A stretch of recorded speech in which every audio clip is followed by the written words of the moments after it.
오늘 요한복음 20장 19절에서 31절 말씀을 통하여 은혜 받을 제목은 부활 후 제자들에게 나타나신 예수님, 이런 제목이 되겠습니다. 예수님은 죽은 지 3일 만에 부활하셨습니다. 그 부활의 증거는 막달라 마리아와 두 제자에게 빈 무덤으로 발견되었고 두 천사들을 통한 메시지를 통해서 또한 확인되었습니다. 그리고 마리아는 부활하신 예수님을 직접 만남으로 또한 그 부활을 확인했습니다. 그래서 이 시간에는 부활하신 예수님은 안식 후 첫날 오후에 문을 닫고 두려움에 떨고 있는 제자들에게 다시 나타나십니다. 그곳에 주님이 제자들에게서 들려주시는 메시지는 무엇인지, 또 제자들의 반응과 예수님의 부활의 해이를 느꼈던 도마에 대하여 예수님이 어떤 말씀을 주셨는지를 생각하면서 은혜 받으시기를 예수님의 이름으로 축원합니다. 안식 후 첫날 부활하신 예수님은 어느 시간대에 누구에게 나타나셨습니까? 오늘 19절을 봅니다. 예수님은 안식 후 첫날, 즉 부활하시고 저녁 때에 제자들에게 나타나셨습니다. 그때의 상황은 제자들이 유대인들이 두려워서 모인 곳에 문을 닫고 그들의 행동을 또한 모색하고 있었습니다. 그래서 제자들은 일찍이 예수께서 겟세마네 동산에서 체포당할 때에 뿔뿔이 흩어져 제각기 피신했습니다. 제자들은 위험한 선동자의 추종자로 혐오를 받고 있으므로 비밀스러운 곳에 모여서 은신하고 있었습니다. 언제 사내들인의 군사들이 체포하러 들이닥칠지 모르는 불안한 상황이었으므로 문을 굳게 닫고 있었다고 우리가 볼 수 있습니다. 그때에 예수님이 그들에게 오셔서 너희에게 평강이 있을지어다, 이렇게 말씀하셨습니다. 그래서 요한이 누가와는 달리 문이 굳게 닫혀진 사실을 기록한 것은 제자들이 두려워하고 있었음을 나타내고 있는 것 때에 예수께서 어떤 장애에도 방해받지 않고 공간을 통과할 수 있는 영적인 몸을 입은 신적인 존재라는 것을 여기서 나타내주고 있다, 이렇게 볼 수 있습니다. 그래서 예수님의 부활체는 몸과 연성성을 가지고 시간과 공간을 초월해서 활동할 수 있는 신령한 몸인 것을 여기서 나타내주고 있습니다. 그래서 그 주님은 너에게 평강이 있을지어다, 이 말씀하셨습니다. 보통 너에게 샬롬 하는 이 평강은 유대인들의 인사입니다. 평화, 화평, 복지의 뜻으로 히브리어의 샬롬에 상응하는 말입니다. 이는 유대인들이 전통적인 인사말인데 길에서 사람을 만났을 때도 샬롬하고 인사하는 그런 평강입니다. 그러나 본문에서 주님이 말씀하시는 이 평강은 인사 정도에서 머무는, 인사 정도에서 그치는 세상의 평안을 아주 넘어서는 그런 평안이다, 이렇게 말씀드릴 수 있습니다. 즉 어떠한 위험과 두려움에서도 그것을 복음으로 이겨낼 수 있는 평안을 말하는 것입니다. 주님이 이 평강을 너에게 주시겠다는 것입니다. 그래서 예수님은 자신이 부활하신 것을 제자들에게 무엇으로 또한 확인시켜 주고 있습니까? 20절을 봅니다. 예수님은 제자들에게 자신에게 못 박혔던 손을 제자들에게 보여주셨습니다. 또한 창에 찔린 옆구리를 보여주시면서 부활을 확인시켜 주셨습니다. 그래서 제자들은 이와 같은 주님을 모습을 보고 아주 기뻐했다고 했습니다. 그래서 누가복음의 기록에 의하면 예수께서 제자들 가운데 나타나자 제자들은 그 예수님을 알아보지 못하고 유령, 우리나라 말로 하면 귀신이 나타났다. 그래서 그들은 무서움에 빠졌다고 얘기하고 있습니다. 두려움에 빠졌다고 얘기를 하고 있습니다. 이에 예수께서는 그들에게 유령이 아님을 확인시켜 주기 위해서 손에 못자국과 옆구리에 창상을 보여주는 것이 본문에서 보여주는 그러한 내용입니다. 그제서야 제자들은 주님을 보고 기뻐하기 시작했습니다. 누가는 예수께서 제자들을 더 확신시키기 위해서 생선을 달라고 해서 먹어 보임으로 인해서 예수님께서 실질적으로 몸이 영적으로만 부활한 것이 아니라 실제적으로 육신도 부활했다는 것을 보여주고 있었다. 이렇게 기록을 하고 있습니다. 그래서 예수께서 손과 옆구리 상처를 보여준 것은 그의 부활하신 몸이 육신과의 연속성을 가지고 있으며 죽으신 분과 부활하신 분이 동일하다는 것을 보여주는 것입니다. 그래서 예수님은 영적으로만 부활한 것이 아니라 또한 육신적으로도 완전히 부활했다는 것을 말씀해주고 있는 것입니다. 왜 이 모습을 주님께서 보여주셨을까요? 우리도 예수님이 재림하실 때에 우리의 몸도 영적인 부활과 육신적인 부활이 동시에 이루어진다는 것을 보여주고 있는 것입니다. 썩을 몸이 썩지 않을 몸을 입겠다고 성경은 말을 하고 있습니다. 아무튼 사랑하는 주님을 잃고 목자 없는 양같이 되었을 때에 제자들의 심정이 얼마나 곤혹스러웠는지 상상한다면 부활하신 주님을 다시 만나게 되었을 때의 제자들의 기쁨과 이언이 얼마나 큰지를 여기서 보여주고 있다. 이렇게 말씀드릴 수 있습니다. 그래서 그 자리에서 예수님이 제자들에게 주시는 축복한 메시지는 무엇입니까? 21절을 봅니다. 예수님은 다시 이르시되 너희에게 평강이 있을지어다. 너희에게 평강이 있을지어다. 두 번을 연속해서 말씀하셨습니다. 다시 말해서 강조해서 말씀하고 있습니다. 그래서 부활하신 이 주님은 우리에게 평강을 주신다는 것입니다. 이 축복이 얼마나 큰지 모릅니다. 그래서 예수 그리스도를 믿는 자들에게는 우리의 심령 속에 모든 두려움을 몰아내고 하나님의 평강을 우리에게 심어주신다는 것입니다. 그리고 예수님은 아버지께서 나를 보내신 것 같이 나도 너희를 보내겠다. 선교의 사명을 주셨습니다. 복음 전도자의 사명을 주셨습니다. 아버지께서 예수 그리스도를 이 땅에 보내셔서 정말 엄청난 고통을 받으심으로 말이야. 우리가 받아야 할 고통을 받으면서 그 고통의 문제를 해결하시고 부활하셨던 것처럼 나도 너희를 내가 했던 일들과 내가 준 그 메시지를 통해서 영원히 주님께로 돌아오기를, 영원히 주님께 구원받기 위해서 이 사명을 주시는 것입니다.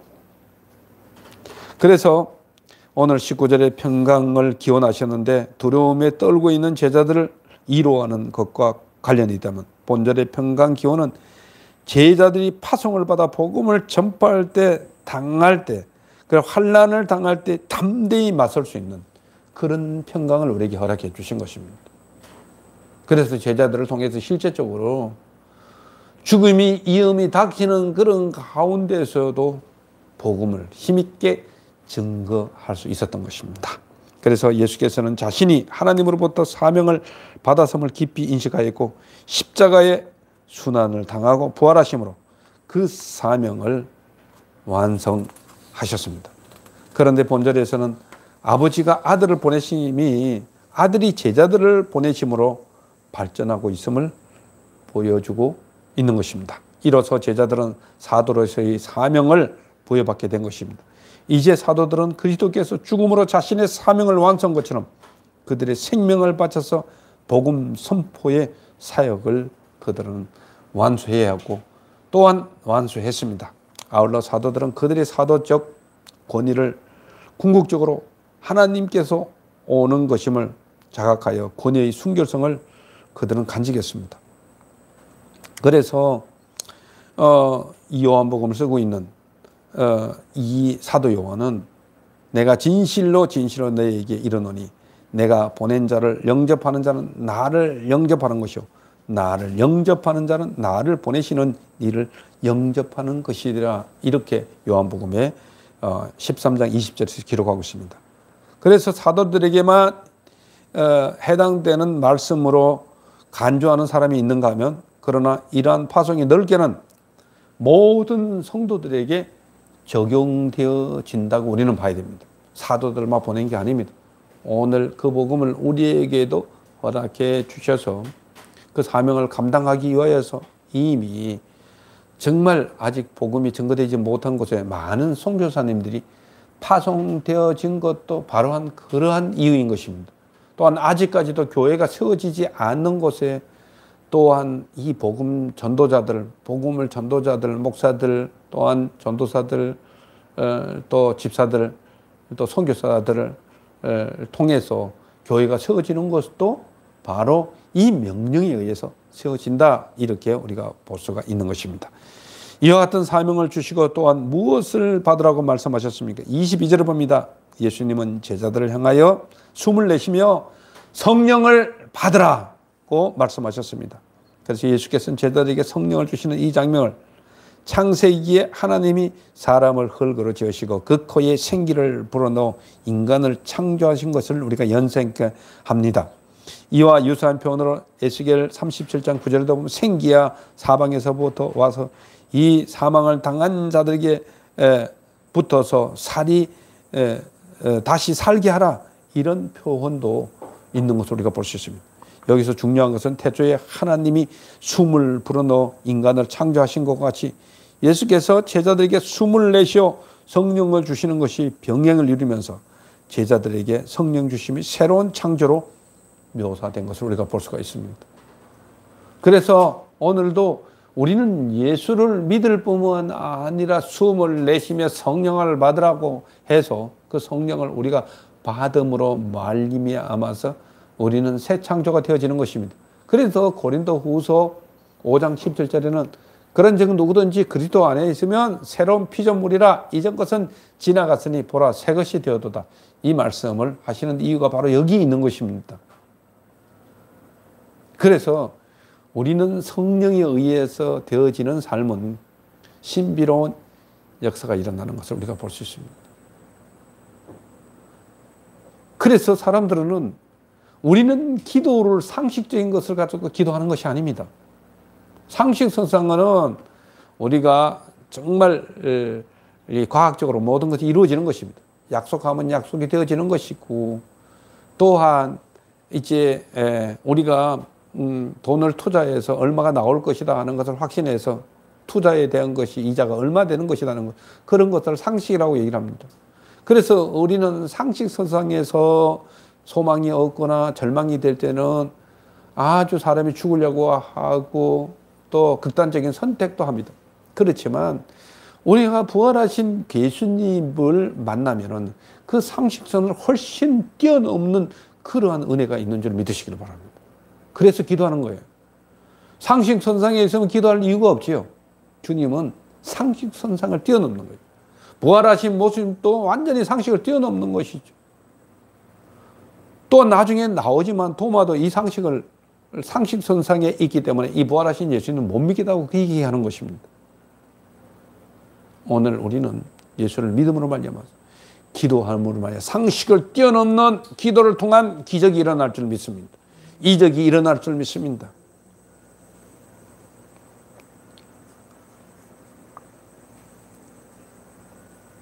그래서 하나님께서 지음받은 최초의 사람들이 피조된 만물에 대한 책임을 가졌다면 주님으로부터 성령을 받아 새롭게 창조된 사도들은 영적인 세계에 대한 책임을 갖는다고 우리는 할 수가 있는 것입니다. 성령을 받으라는 말은 영접하라는 뜻으로 성령을 받는다는 것은 어떤 수단이나 도구가 아니라 성령을 우리의 인격체 속에 받아들이는 것입니다. 그래서 사도 요한은 성령의 내적인 의미에 대한 것을 굉장히 강조를 했습니다. 우리가 성령이 들어옴으로 말미암아서 사랑의 열매를 맺게 되고 온유의 열매를 맺게 되고 양선의 열매를 맺게 되고 우리의 성품에 대한 것들이 정말 부드러운 열매를 맺혀지는 것에 대해서 굉장히 강조했습니다. 그런데 이 성령이 우리의 심령 속에 들어와서 우리의 삶의 질을 변화시키는, 내가 변하게 만든다는 것입니다. 그런데 누가복음서와 사도행전은 누가 기록했습니까? 누가가 기록했지 않습니까? 여기서는 성령에 의해서 복음과 함께 폭발적인 성령의 은사가 나타난 것을 볼 수 있습니다. 성령은 능력으로 주어진다고 또한 누가복음에서는 얘기하고 있고 사도행전도 그렇게 얘기하고 있습니다.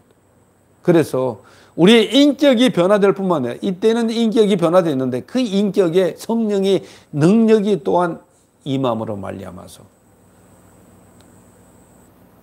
사도 베드로가 복음을 전가할 때 3,000명, 5,000명이나 되는 많은 사람들이 예수를 믿게 되었고 그것뿐만 아니라 예수님이 행했던 기적도 또한 베드로를 통해서 또한 이제 예수님의 제자들 통해서 나타났고 오늘날도 우리가 그 예수를 믿으면 병든 자가 나음을 입고 일어나는 그런 기적의 역사가 일어나는 것입니다. 귀신이 쫓겨나가고 또한 악한 영들이 굴복당하고 또한 질병이 나음을 입으며 또한 죽을 병에 들렸던 사람도 살아나는 놀라운 기적과 같은 역사가 오늘 믿는 여러분들에게 나타난 줄 믿으시기를 바랍니다. 그래서 마가복음에서 마가도 그렇게 기록했습니다. 16장 17절에 보면 믿는 자들에게는 이런 표적이다. 내 이름으로 귀신을 쫓아내며 세방 언어를 바라며 뱀을 짚으며 무슨 독을 마실지라도 해를 입지 않고 병든 사람에게 손을 얹으면 나음을 입겠다. 예수님이 채찍에 맞음으로 나음을 입었다고 또한 사도 베드로도 그렇게 증언을 하고 있는 것을 우리는 볼 수가 있습니다. 그리고 상대의 죄로 인해서 야기되는 것을 죄로 인해서 야기되는 많은 문제를 어떻게 또한 다룰 수 있다고 말씀하고 있습니까? 23절을 봅니다. 그리고 주님은 너희가 누구의 죄든지 사하면 사해질 것이라고 얘기했습니다. 누구의 죄든지 또한 그리고 누구의 죄든지 그대로 두면 그대로 있으리라고 말씀하고 있습니다. 자, 우리에게 있어서 근본적인 문제는 죄로부터 일어나는 것입니다. 죄가 있으면 죽음도 나타나고 죄가 있으면 사건도 일어나고 죄가 있으면 범죄 행위도 우글거리고 나타나는 것을 우리가 볼 수가 있습니다. 그래서 이 죄 문제가 해결되지 않는 한 우리에게는 정말 알 수 없는 영적인 불행이 계속 일어나고 있다. 육신적인 불행도 계속 일어나고 있다. 우리 인생에도 정말 알 수 없는 불안정함과 또한 불행이 계속 우리 심령 속에 불길함으로 그 불길함이 사건 사고로 일어날 수 있다고 얘기를 해주고 있습니다. 그래서 주님은 이 죄 문제가 해결될 수만 있다면 모든 문제가 다 해결될 수 있다는 것입니다. 그래서 너희 죄든지 사하면 사해질 것이요. 그것은 무엇과 관련해 이야기하고 있지만 복음과 관련해서 얘기하고 있다. 네가 복음을 믿으면 너희가 다시 말해서 예수님이 하신 일을 믿으면 또한 예수 그리스도의 내 주로 믿으면 이 죄 문제 해결되겠다고 죄 문제 없어지겠다고 말씀하고 있는 것입니다. 그래서 너희가 이 복음을 증거하면은 어떤 죄든지 사하면 사해지는 것이다. 예수 믿고 구원받으면 죄 문제가 해결될 수 있다 이야기를 하고 있습니다. 그리고 또한 너희가 복음을 증거하지 않고 이 복음을 증거하지 않으면 그 죄는 그대로 있겠다고 얘기하고 있습니다. 그래서 이 땅에서 죄로 말미암아서 일어나는 모든 문제 해결할 수 있는 사명을 누구에게 주셨다고요? 예수님의 제자들에게 주셨다는 것입니다. 예수님으로 말미암아서 직접 듣고 배운 사도들이 이 사명을 주셨다고 얘기하고 있습니다. 오늘날 우리에게도 그 사명을 주셨다고 말씀하고 있는 것입니다.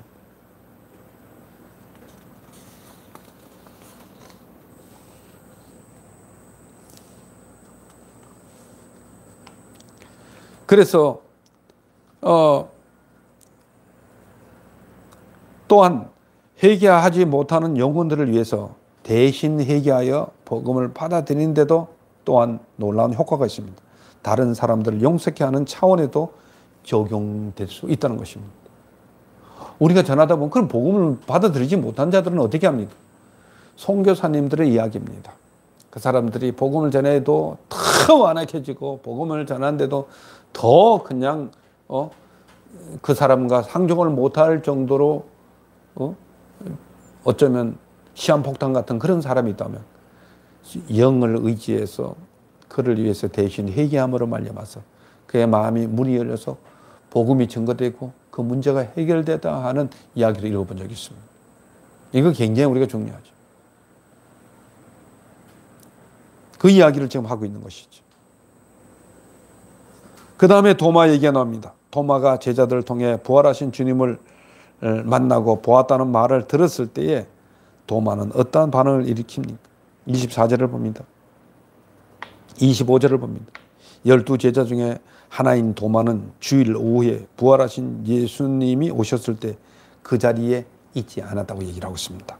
그래서 다른 제자들이 도마에게 부활하신 주를 보았다고 말하자 나는 그 손에 못자국과 그의 찔린 창 자국에 손가락을 넣어보지 않고는 나는 믿지 못하겠다고 했습니다.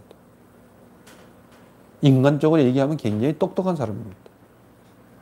인간적으로 말하면 굉장히 그는 팩트를 말하고 있습니다. 오늘 요즘 팩트 체크를 해야 된다. 얼마나 말을 많이 합니다. 도마는 똑똑한 사람이었습니다. 응? 그래서 도마는 다른 제자들이 여인의 말을 믿지 않았던 것보다도 더 강한 의욕을 나타내 보이고 있었습니다. 그는 살아나신 주를 눈으로 볼 뿐만 아니라 손으로 그의 몸에 상처 자국을 만져봐야 믿을 수 있다고 증거를 요구하고 있었습니다. 오늘날 현실에 닥쳐있는 똑똑한 분들과 아주 비슷합니다. 그래서 도마가 주님의 손에 못자국과 옆구리 창자국을 만져보지 않고는 믿을 수 없다고 그는 예수님 부활에 대한 사건에 대해서 회의를 느꼈습니다. 이러한 회의는 예수님의 부활이 유령의 출현을 본 것에 근거한다는 일부 적대자들의 이의 제기를 반영한다고도 볼 수가 있습니다. 그러면 그렇지. 저들이 아마 정말 잘못 봤을 거야. 아마 귀신을 보고 얘기할 거야. 정신이 반쯤 나가면은 이상한 그런 현상이 일어날 수도 있기 때문에 아마 도마는 그렇게 생각했을 것입니다. 정신이 약한 사람들의 짓이지. 이런 얘기를 했을 거예요. 멘탈이 약하면 그럴 수도 있겠어. 이런 생각을 했는지도 모릅니다. 그러나 결국 도마는 예수님의 부활하신 몸을 보고 그분이 바로 십자가에 못 박혀 죽으신 분임을 확인했으며 끝내 믿음에 이르게 되었고 일부 적대자들의 문제 제기는 이유 없는 것으로 기각이 된 것입니다. 그래서 그날 후에 예수님은 며칠 만에 다시 제자들에게 나타납니다. 26절에 봅니다. 26절에 보면 예수님이 부활하신 후 딱 8일이 지났어. 제자들이 모여있는 집에 도마도 그들과 함께 있었다고 얘기하고 있습니다. 그때 부활하신 예수님은 또다시 그들에게 찾아오셨습니다. 그리고 주님은 뭐라고 말씀하셨습니까? 그들에게도 평강이 있을지어다. 이 평강을 3번 얘기하시는 거예요. 그래서 예수님께서 부활하신 후 갈릴리로 가서 제자들을 만나실 것을 약속하셨고 또한 천사들을 통해 이 사실이 재차 통보되었음에도 불구하고 제자들이 여전히 유대에 머물고 있었던 것은 그들의 믿음이 부족한 탓도 있지만 도마를 기다리기 위함이라고도 짐작할 수가 있는 내용이다. 이렇게 볼 수 있습니다. 그래서 본절에 보면 이제는 도마를 포함한 모든 제자들이 모여 있었습니다. 그리고 전과 같이 문은 닫혀져 있었습니다. 그런데 이번에는 문을 닫아놓는 이유는 유대인들에 대한 두려움이 언급되지 않고 있는 것입니다. 그래서 오늘 이 서신을 쓴 분에 의하면 지금은 성령이 주어진 다음이기 때문에 그런 어려움이 문제로 등장할 수 없었다고 보는 것이죠.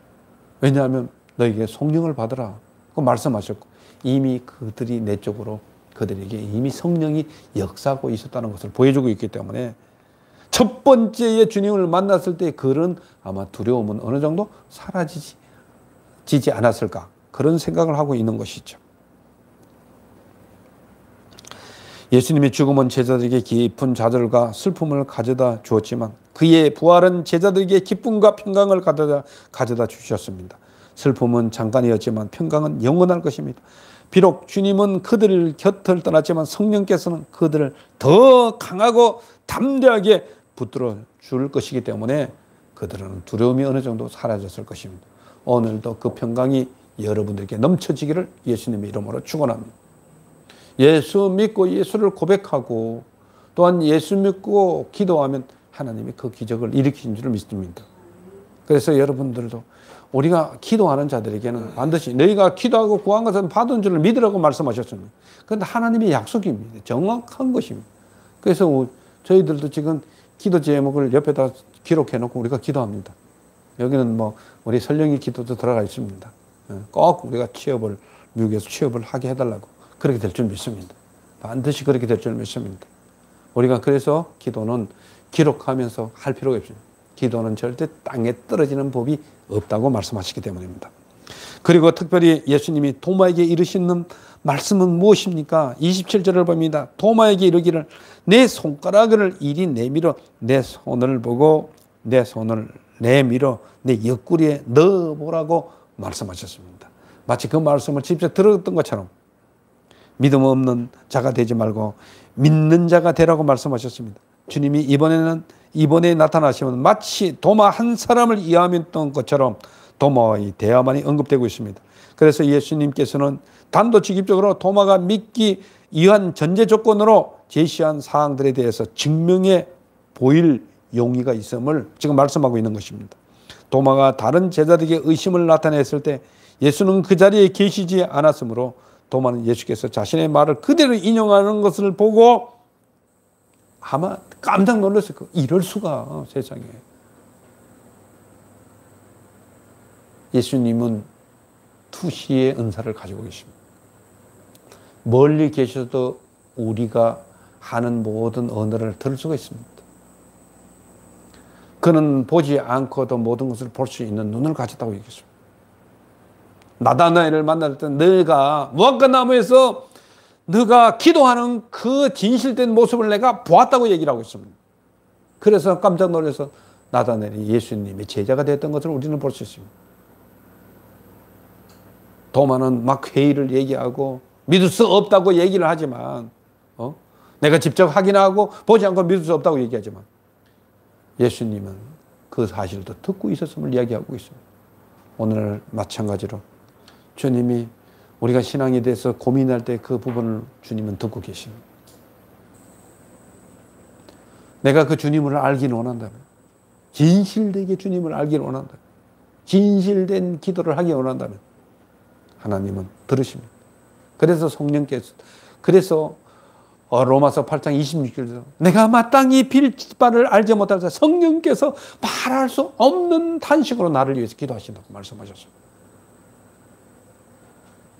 우리가 그런 의지를 가지고 있다면 그 말이 정확하게 구사가 되지 않는다 할지라도 마치 말이 안 나와서 한다고 한다 할지라도 주님은 우리가 믿음으로 살려고 하는 그 의지를 보고 계신다는 사실을 기억해야 될 줄 믿습니다. 도마에게 믿음이 없는 자가 되지 말고 믿음이 있는 자가 되라고 책망을 하지요. 그래서 이 명령은 그가 보여준 회의에 대한 책망이 아니라 오직 온전한 믿음에 이르지 못한 것에 대한 안타까움과 그가 굳건한 믿음을 갖게 되기를 간곡히 원하는 주님의 애정 어린 그런 메시지라고 우리는 볼 수가 있는 것입니다. 이러한 주님의 말씀은 마침내 도마를 감동시켰고 그로부터 위대한 신앙 고백을 이끌어내었던 것을 우리는 볼 수 있습니다.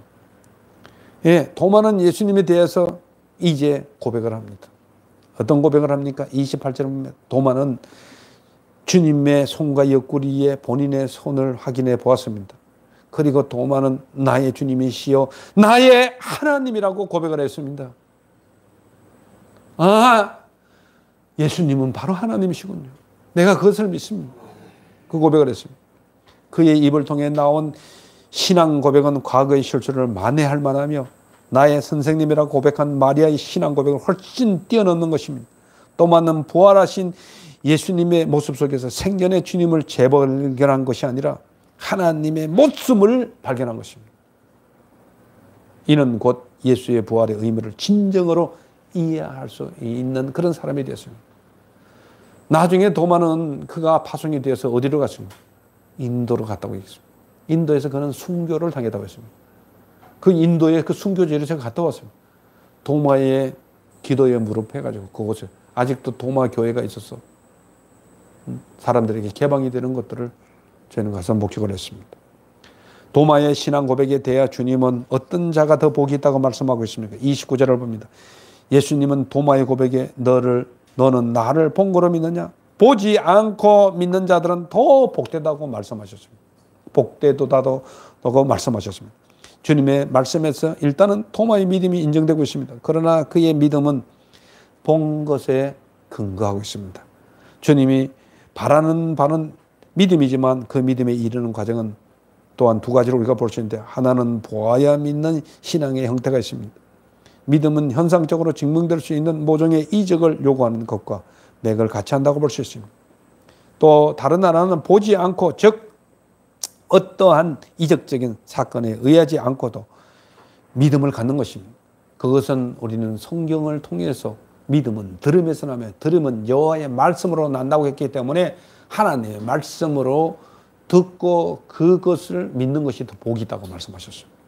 그래서 너희는 믿음의 주여 온전케 하시는 예수 그리스도를 바라보라. 믿음이 없이는 기쁘시게 못하느니 하나님께 나아가는 반드시 그가 계신 것과 그를 찾는 이에게 상 주시는 이심을 믿어야 할지니라고 말씀하신 것입니다. 이런 믿음을 하나님은 더 귀하다고 생각하시는 것입니다. 예수님은 복음서 외에도 어떠한 일을 많이 했다고, 복음서 외에도 많은 일을 했다고 생각하십니까? 30절에 봅니다. 예수님은 복음서에 기록되지 않은 더 많은 표적도 많이 행했다고 얘기를 하고 있습니다. 이건 사도 요한의 얘기입니다. 요한은 자신이 쓴 복음서의 끝머리에 자신이 기록한 것은 예수의 행적 가운데 일부분에 지나치지 않는다고 말씀하고 있습니다. 이는 요한이 본서를 기록함에 있어서 자신의 집필 의도와 일치하는 것들만 선별하여 기록했다고 얘기하는 것입니다. 여기에 미처 기록하지 못한 예수의 행적들이 부활 이전의 일인지 아니면 부활 이후의 일인지는 분명치는 않지만 아마 부활까지 포함하여 예수의 공생애 전체에 걸쳐서 있었던 일들을 가리키는 것입니다. 그래서 또한 요한이 이 표적을 설명함에 있어서 제자들 앞에서 행한 것이라고 표현한 사실이 아주 중요한 것입니다. 다시 말해서 요한은 여러 가지 표적들을 비롯한 예수의 행적 가운데 본인은 일부분만 선별하여서 기록했다고 얘기하고 있습니다. 그 외에 주님께서 하신 일이 너무너무도 많다는 것을 지금 이야기해 주고 있는 것입니다. 그래서 이 책의 저자는, 다시 말해서 이 책의 저자 요한은 이 복음서를 기록한 목적을 무엇이라고 얘기하고 있습니까? 31절을 봅니다. 이 복음서를 기록한 목적은 예수께서 하나님의 아들 그리스도이심을 믿게 하려면 말씀하셨습니다. 너희가 이 요한복음을 읽고 제발 예수를 좀 믿었으면 좋겠다 하는 그러한 복음서신이라고 얘기를 하고 있는 것입니다. 그래서 요한은 복음서를 기록한 목적을 두 가지로 이야기하고 있는데, 첫째는 그 목적이 독자들로 하여금 예수께서 하나님의 아들 그리스도인 것을 믿게 하려 함이라고 말씀하고 있습니다. 여기서 하나님의 아들과 그리스도인은 동격이죠. 그리스도인을 믿으라는 말이 무슨 얘기입니까? 그리스도라는 말은 기름 부은 자, 메시아 똑같은 뜻입니다. 그래서 구약 성경에 보면 기름 부은 자들이 세 가지의 성격이 있습니다. 어떤 분들입니까? 왕이 기름을 부음을 받습니다. 하나님이 주시는 진정한 왕. 또한 선지자가 기름 부음을 받습니다. 세 번째는 뭡니까? 제사장이 기름 부음을 받습니다. 그래서 바로 예수님은 우리의 왕이시오. 예수님은 우리의 성견자, 앞으로의 되어질 모든 일을 내가 기도하면 알 수 있는 것을 보여주시는 것이요.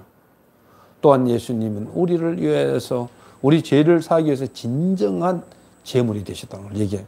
죄의 제물이 되셨다는 것을 얘기해 주고 있는 것입니다. 그래서 그리스도인 것을 너희가 믿게 하는, 이 그리스도인 것을 믿으면 너희가 구원을 받겠다는 것입니다. 이제 말씀을 정리합니다. 예수님은 우리의 죄 문제로 이야기되는 모든 저주의 죽음을 대신해 죽으셨습니다. 그리고 장사되었다가 부활하셨습니다. 그리고 성천하신 후에 성령을 또한 주시겠다고 약속하셨습니다. 그래서 우리는 예수를 믿고 영접함으로 성령께서 우리 속에 거주하심을 우리는 의식하며 살아가야 되는 것입니다. 그리고 어디서든지 담대히 복음을 전할 수 있는 성도가 되기 위해 성령의 충만함을 받아야 합니다.